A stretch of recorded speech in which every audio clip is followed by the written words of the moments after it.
Thank you so much. It's a pleasure being here. Yeah.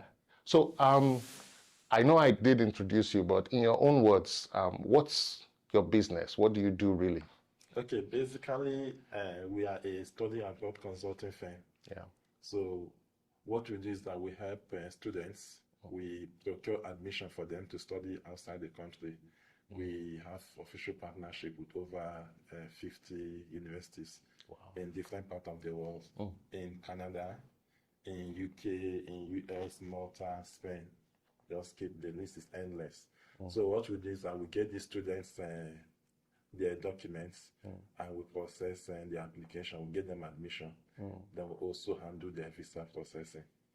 Yeah, so we have like an official arrangement with these schools in outside the countries. So we get the students who process the application to these schools and also help with the visa processing too. What made you go into this business? What actually made me go into this business, I remember when I graduated, I think I tried getting a job, but it was not successful. I applied to a number of places. I also remember I wanted to join Nigerian immigration, Nigerian army. It was not successful. It got to a point that I was almost settled for a teaching job, but to God be the glory, I was able to start processing my admission to study outside the country. So when I was actually looking for admission to study outside the country, I met a number of agencies to help me do the process. Okay, I can remember that I also met a particular agency in India, paid some amount of money to them.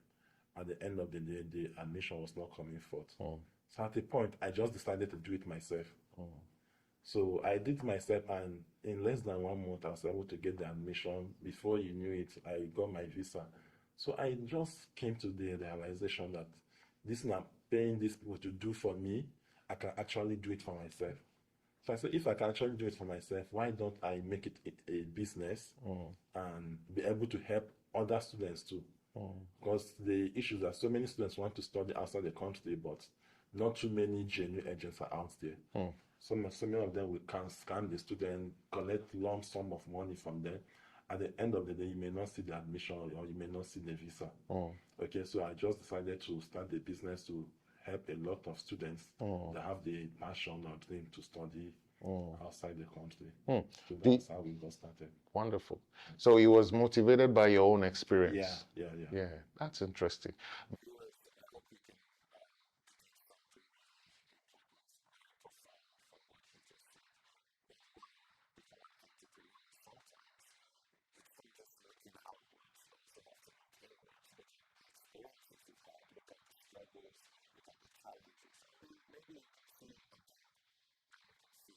Do you have a rough idea, approximate, of how many students you've helped over time? Yeah, I would say like over 100 students. Wow. Yeah, we Wow. actually, with this company was started officially in 2014. Okay, then we registered the company as Shylock Consults Limited. Yeah, but due to that particular name, Shylock, it was not a kind of selling our business too well. Not that it was not selling our business too well, but so many clients were not in love with the name. They didn't like the name so much. So we rebranded in 2018. Okay. Now rebranded to Excel Storyhivve. Excel is good. It's a good name. Yeah. It's a good name. Okay, let's dig back into the past now. Thank you for creating that, giving us context. Yeah. But let's dig back into the past when you were growing up. Where were you born? How was your childhood? How was it like? Yeah, I was born in Shandam. That is the name of this town, a small town in Plateau State, Nigeria. So I was born in Shandam, and in my family we are 8 in number in total. Wow. Yeah, and we just have one girl. So I grew up in that small town. I did my primary school at Fatima Private School, Shandam. Then my secondary school, I think I did attended like different secondary schools. I first started from a boarding school I did my JSS1 in a boarding school. That was in Wasi. It's under local government in Plateau State. So then after then I came back to Baptist High School, Shandam. Okay. That was a day school. So that was where I did TSS1. Yeah, TSS1. So when I was younger, I wanted to become a medical doctor. So that was one of the reasons why I have to leave Baptist High School, Shandam, because there was no science courses. Okay. So I then moved back to my state, Imo State, where I went to Lagos International Secondary School. So that was where I had my WAEC and my NECO. And were you very mischievous as a child, or quiet, or playful, getting in trouble? I would say I was quiet. Yeah, I am not like the kind of lousy kind of person. Yeah, but I was playful. I had like an awesome childhood.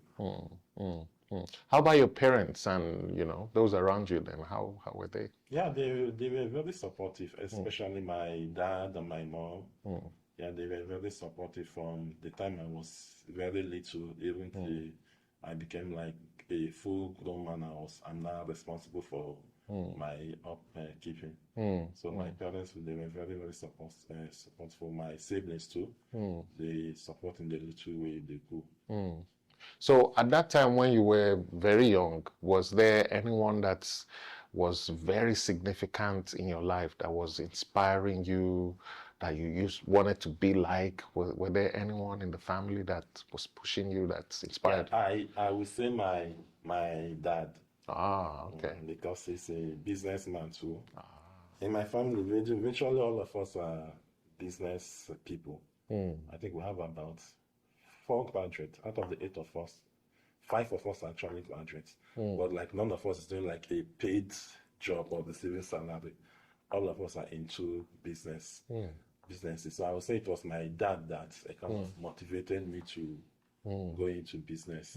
Yeah, because he was able to handle his business very well. From the time we were very little, the business was not the extent that he could do the business to a very big way. Because if you go to Shandam now, I think we are major distributors with Royal Phone, Vitaphone. So from a very little way, and he's not like, I wouldn't like to say he's an illiterate, but he didn't go to school. But despite that, he was still able to grow his business and do a lot of things that even those that went to school couldn't do.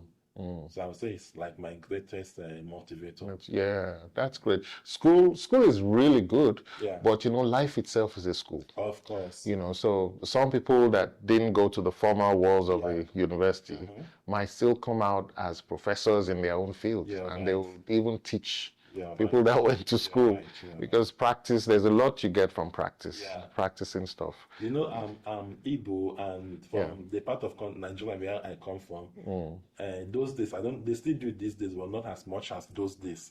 When young people are maybe when they are done with secondary school or primary school, most of them they send them to what we call Iban boy. This is like a kind of apprenticeship. So they'll be able to serve their master for some number of years, learn the business or learn the trade very well. At the end of the day, their master will settle them and they'll be able to start their business. So that was most likely like the kind of schools they went to those days. Not like a formal, it's like an informal form of settings, a kind of informal form of learning. I think now they call it vocational education, which is very important because many people come out of school and they have this certificate, they can't really apply it, because they have a different passion. So it's good to find that passion and just dive in and start learning. That's great. That's great. So was Excel your very first business, or did you do any other thing that led you into business? Excel was my first business, and at a point we tried to diversify into real estate because we also have a company, Excel Real Estate, also fully registered and operational in Nigeria. But it was not a kind of giving us the kind of result we wanted. So we kind of left it and focused basically mainly on study abroad. And are you operating in Kamloops as well? We operate in Kamloops, but like online. Online. Yeah, okay. Most of the operations here are online because our office is back in Nigeria. Okay. And we are fully registered back at home in Nigeria. Yeah. So we don't officially operate in Kamloops. But you operate online. Yeah. When you wanted to get into business, and I know that this is a big leap for many of us that want to get into business. What was your mindset like? Did you feel, I would try, I would win, I might fail? What was your mindset like? How did you drive yourself? I just wanted to give it a shot, and I actually gave it a shot. I wouldn't say it was easy, because at a point when I was still in school, I kind of forget or abandon the business for some time because it wasn't easy combining study, and the business too. So I abandoned it for some time. That was when I was doing my master's in Cyprus. So after some years, I was able to pick up the business too and give it like my full attention, full concentration. Yeah. And it started paying off because in Cyprus, I think I left the business and went for like a paid hourly pay, a paid work. So the proceeds I was getting from there, I just sat down one day and said, how much are these people actually paying me? If I should take my business seriously, I'll be making more from the business than how much they are paying. The issue with business is that it may not give you like a constant income or constant flow of cash flow. It may not be there, but it comes when you continue to grow the business gradually. Gradually, you build a business that it will be something substantial. What were some of the major obstacles you faced when you started Excel? Yeah, the major obstacle I faced, I think, was I would say it was financing. Yeah, there was no much. We didn't have like any sponsor or any person to finance us. Yeah, so from the little we had, or from the little I had then, because I started the business like alone before I started gradually building my team up. Okay. So I think the major challenge we had then was sponsorship or finance to start up the business. How did you overcome that? Yeah, I was able to overcome that from my dad. I think my dad was also supportive too. Okay. Yeah, because I was still in school. So I was kind of getting some support from him. From the support I get from him, I was able to redirect it to the business, and gradually I kept growing the business. And at a point we started getting proceeds from the business, and that was how we were able to pick up. You work with a team. You don't work alone. Yeah. What's it like working with a team? Yeah, it's working with a team. I think you have to lead by example. If you're able to lead by example and you get people that support you, you'll be able to work with them. It's not actually easy working with them, but once you have like people that are like-minded with you, people that see your dream, your vision, and are willing to support you, it will be like an easy flow. Did you have people that were telling you this will not work, that were trying to, Sure. I had people that didn't believe in me when we started. I had people that didn't believe me, because I remember that there was this kind of incident that happened when we started. There was one of my friends, I can't remember his name, I was in Cyprus, always like kind of make jest of me then. Make jest of my business. But I was kind of determined. You understand? I was not looking at the discouragement that was coming from him. I kept on growing the business, and to the glory of God, it has internationally now we have partners all over the world. So God has been helping us, and it's still growing. Yeah, it's still growing. What do you have to say to people who try to discourage others? Yeah, I will say it's not a good thing to do. Because mostly it's not easy doing a business or starting a business. So I will advise that when you see someone who is trying to start a business, encourage them. Don't discourage them. If you can support in any way, fine, support. But if you can't support, at least just that word of encouragement will go a long way. To people that are already, people who wanted to do business and then they had people just knocking them down, and maybe now they're even thinking of giving up, what would you say to them? I will advise them not to give up. Okay, not to give up. Be persistent and look at like the end result. To be sincere, running a business is not easy.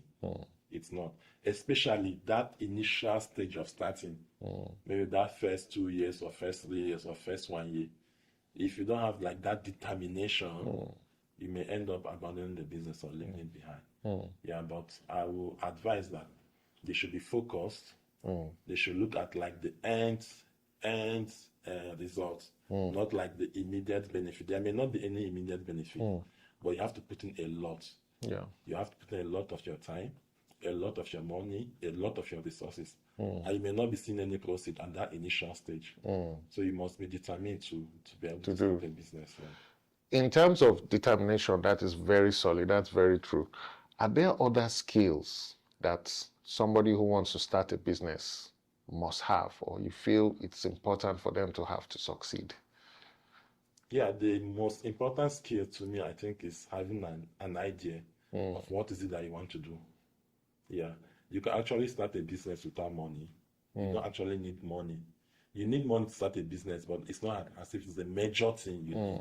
But once you have the idea and you're determined to go into any length with that particular business, I think you should be able to go a long way. So the most important thing to me, I think, is having that concept of what is it that you want to do, having that idea, then the determination. Now, that's a very beautiful point. How can one get this idea? Because when you come out, you see thousands of ideas. Everybody's doing this, So how can one, like for me now, how can you just say, okay, settle down. This is how you get an idea for business. Okay. I think the way to get an idea, it comes in many ways, but I think you should have to look inwardly. What is it that you have been doing, or what is it that your parents, or people that have been doing, for example, your parents have been doing for many years. It could be an idea. You can pick it up, work on it, and go to like a bigger form of business. So look inwardly, just like the way I started. I explained that I wanted to do something. I paid people, they were not able to do it for me. And I ended up doing it myself. So you have to look inwardly. What can I do? Yeah. Because everybody virtually can do something. Yeah. True. So look inwardly and determine what is it I can do so easily. And what is it that maybe if I with little training, I'll be able to start up. So look inwardly. I think ideas come from within.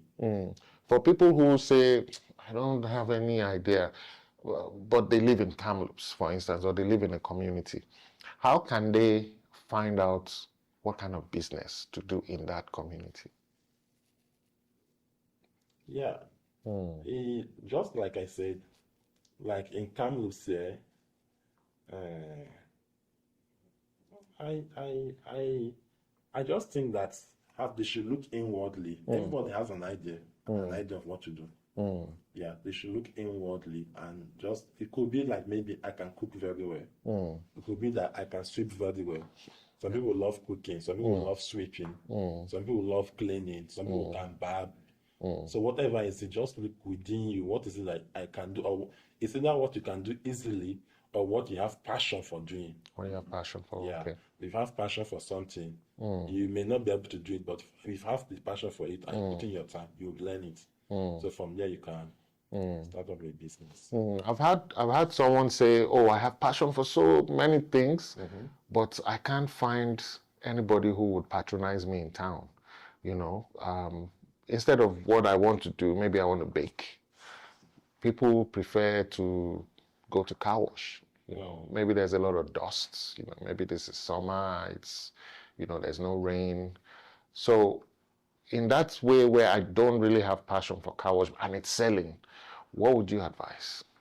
Okay, let me say, you know how to bake. Yeah. Yeah, but car wash is selling. It's selling. To me, I would advise you go for the car wash. Okay?